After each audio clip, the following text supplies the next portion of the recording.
আজ আমাদের বিবাহ বার্ষিকী, তাই ভাবলাম ওকে একটু স্পেশাল ফিল করানো যাক। দেখো, এক্সপেন্সিভ কিছু আমি ওকে দিতে পারবো না, আর সেইভাবে গুছিয়েও আমি কিছু বলতে পারি না। তাই ভাবলাম ওই কথাটাই, যেগুলো আমি বলতে পারি না, যে কথাগুলো আমি বলতে পারি না, সেই কথাগুলো একটা ছোট্ট কাগজের মধ্যে ওকে লিখে দেব। এরকম ভাবে লিখেছি। এবার দেখো ওকে আমি দিচ্ছি, ওর রিয়াকশনটা কি হয়।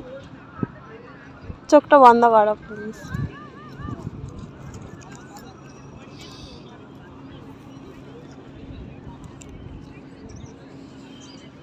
নাও।